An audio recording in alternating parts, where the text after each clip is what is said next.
खुसी छु। किन भनेर सोध्नु भएको? आज मैले एउटा कथाको किताब पाएँ। किताबमा कति राम्रा कथाहरू छन्। मैले भर्खरै एउटा कथा पढेँ। म त्यो कथा तपाईहरुलाई सुनाउँछु है त। कथामा बिरु, टिटु र बिङ्गो छन्। उनीहरूले के गर्दैछन् भनेर हेरौँ है त। एक दिन टिटु खुसी हुँदै गीत गाउँदै नाच्दै थिइन्। त्यही बिरु र बिङ्गो आइपुगे। बिरु पनि खुसी हुँदै टिटुसँगै नाच्न थाले। बिङ्गो पनि खुसी हुँदै नाच्न थाल्यो। नाच्दा नाच्दै बिरु लड्यो। बिरु दुखी भयो। बिरु रुन थाल्यो। बिरु रोएको देखेर बिङ्गो हाँस्न थाल्यो। बिरु रिसायो। बिरु रिसाएको देखेर टिटु डरायो। बिङ्गो पनि डरायो। बिङ्गो र टिटु तुफान भागे। बिरु पनि बिङ्गोको पछि पछि कुद्यो। देख्नुभयो नि, बिरु, टिटु र बिङ्गो नाच्दै खेल्दै रमाएको। अनि बिरु लड्यो। बिरु रोयो पनि। अनि बिरु रिसायो। अघि कथामा के भएको थियो? अब फेरि हामी एकचोटि चित्र हेरौँ है त। हेर्नुस् त चित्रमा टिटु के गर्दैछिन्? टिटु खुसी भएर नाच्दैछिन्। खुसी भएर। अर्को चित्रमा हेर्नुस् त बिरुलाई के भयो? बिरु लड्यो। बिरु दुखी भएर बसिरहेको छ। दुखी भएर। अर्को चित्र हेर्नुस् त बिरु के गर्दैछ? बिरु रोदैछ। रोइरहेको। अर्को चित्र हेर्नुस् त।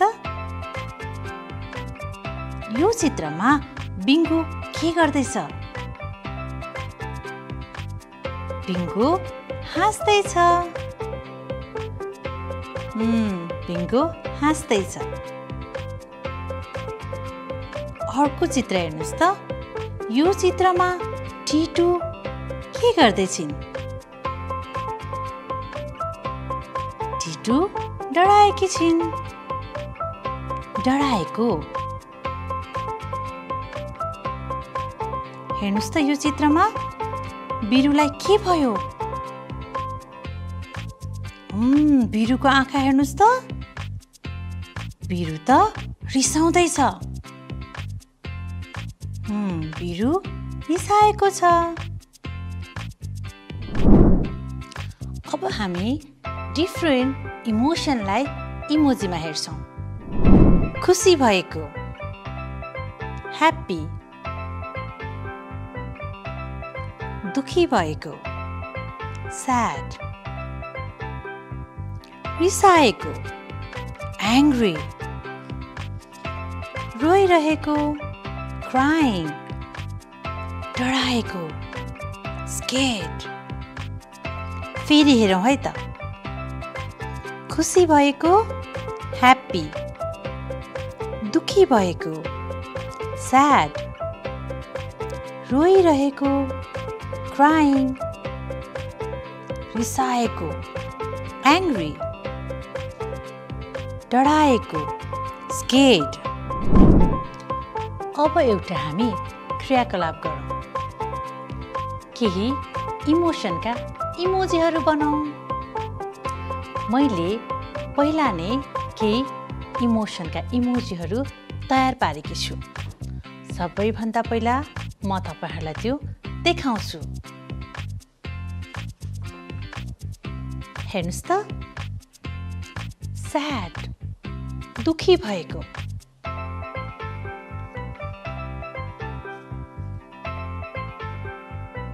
ह्याप्पी खुसी भएको,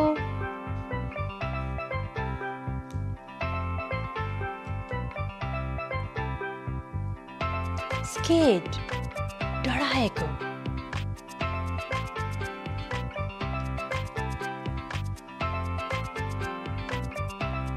रोइरहेको क्राइङ। अनि मसँग अर्को छ रिसाएको, एङ्ग्री। मैले तपाईहरूलाई केही इमोजीहरू त देखाएँ। अब यसलाई हामी कसरी चित्र बनाउँछौँ त तपाईलाई म सिकाउँछु। त्यसको लागि चाहिने सामग्रीहरू मैले पहिला नै तयार पारेकी छु। हेर्नुस् त, त्यसको लागि कागज, पेन र गोलो आकारको लागि चाहिँ मैले एउटा के लिएर आएकी छु, बट्टाको गोलो आकारको बिर्को। तपाईले पनि हजुरको घरमा भएको जुनसुकै गोलो आकारको चिज प्रयोग गर्न सक्नुहुन्छ। ल मैले सुरु गरेँ है त। इमोजी बनाउन पहिला हामीले गोलो घेरा अथवा सर्कल सेप गर्नुपर्छ। हेर्नुस् त, मैले यो कपमा यसरी राखेँ अनि कालो मार्करको सहायताले गोलो बनाउँदैछु।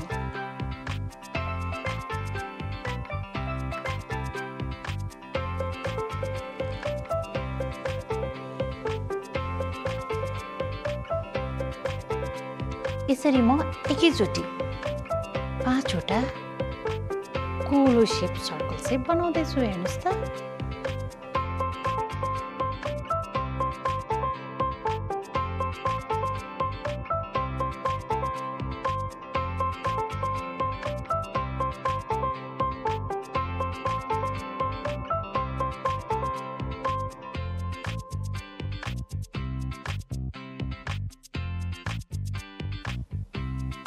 मैले 5 वटा गोलो सर्कल बनाइसकेँ। अब विभिन्न रङको सहायताबाट म यसभित्र इमोजीहरू बनाउँदैछु। पहिला हेर्नुस् है, म के बनाउँदैछु।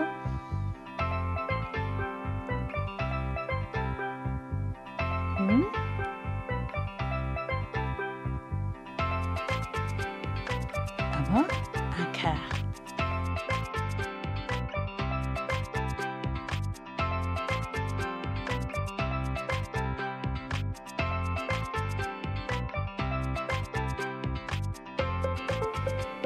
मैले मुख बनाएँ। हेर्नुस् त, यो ह्याप्पी खुसी भएको। अब म यो सर्कलमा चाहिँ अर्कै इमोजी बनाउँछु, अर्कै इमोसनको। हेर्नुस् है, यसलाई पनि पहिला हेर्नुस्, यस्तो सेपले ड्र गर्नुहोस्। अनि आँखा दुईटा ठुलो ओभल सेप बनाउनुहोस्।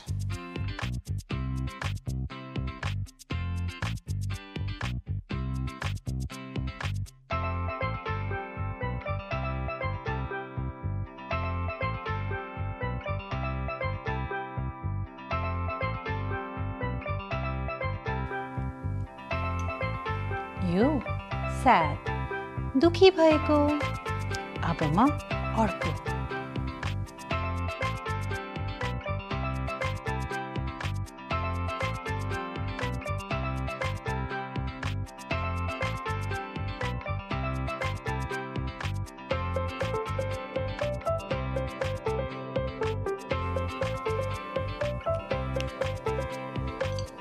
हेर्नुस् त, मैले यसभित्र पनि इमोजी बनाएँ।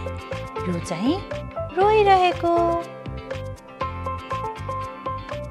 अब अर्को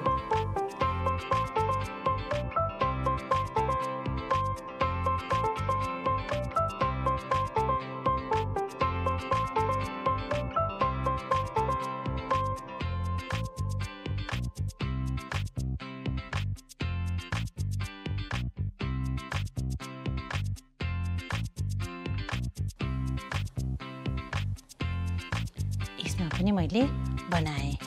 यो चाहिँ स्केट, डराएको। अब अन्तिम हेर्नुहोस् त।